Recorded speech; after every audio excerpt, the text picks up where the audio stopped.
What's my favorite thing in the world? Besides melted cheese, what's my favorite thing in the world? Being able to say, I told you so, or compliment myself or something like that. What's better than that, right? No, in all seriousness, remember back in November, we brought you a story about a private school, mind you, and not just any private school. This is in Miami, and this is a private school that costs a small fortune. So this is the private school of the elite, right?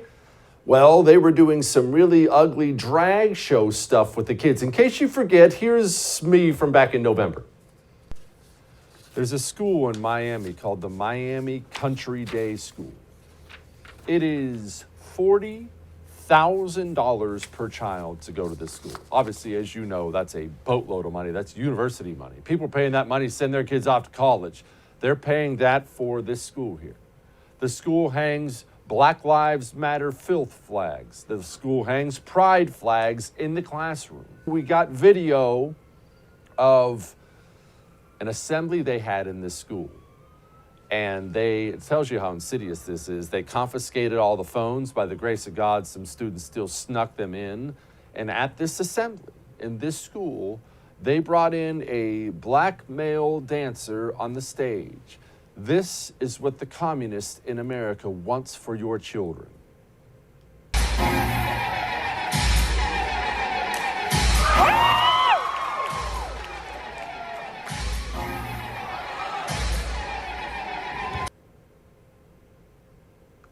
Good grief.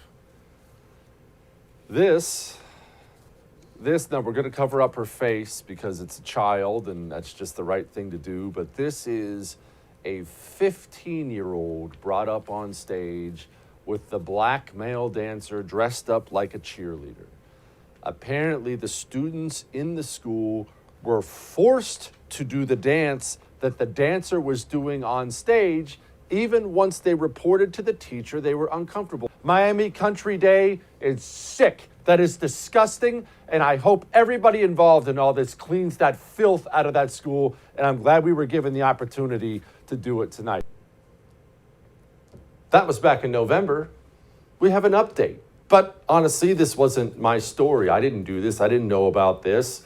My friend Linda Catalina, she hosts Mostly Peaceful Latinas, which I highly recommend you watch.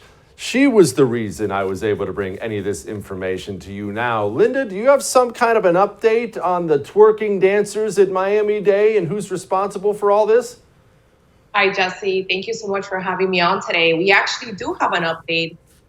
So back in November, when we first broke this story, we found that there was a diversity and equity chair, Ms. Linda Chambers, who was actually responsible for turning this elite, prestigious school into a woke, trash, degenerate, education system. And Ms. Chambers here that you see on the screen, she resigned and she's no longer going to be part of the school. It's very unclear as to where she's going or what she's going to do next, but we do know that this was a trickling effect from the story that we exposed back in November. There was a lot of pressure from the parents. There was a lot of pressure from the media, like the story that you broke. I know that the Lips of TikTok also helped us get the story out there. Matt Walsh was somebody else that retweeted it. All that pressure that we put on the school, calling them, asking them, hey, how come your students are actually coming to us, our accounts, and telling us that they're uncomfortable with this woke LGBT BLM culture that has perpetrated the school in the last 4 to 5 years? Linda, are the LGBTQ Air Force flags and BLM flags still flying at the school? Is the school done a 180? Do we have to go back in there? So far from what some of my internal sources and parents tell me is that things have calmed down. They're not seeing the LGBT waving stuff, the BLM. I can't obviously say that every classroom looks the same, but what we do know is that they have completely tried to be flying on the low and trying to deviate attention from the story. So they are kind of like taking back and reeling back this woke culture in the school. We hope it stays that way, or else we're going to have to, do a little bit more of an expose once again. Linda, parents are obviously worried about this stuff. I'm a parent. I got 2 boys. I'm worried about this stuff. I have to talk to them about this stuff all the time. What should a parent do? Because parents feel helpless, right? They feel scared. They feel intimidated. They feel helpless. Not everybody has your desire to fight. What should parents do?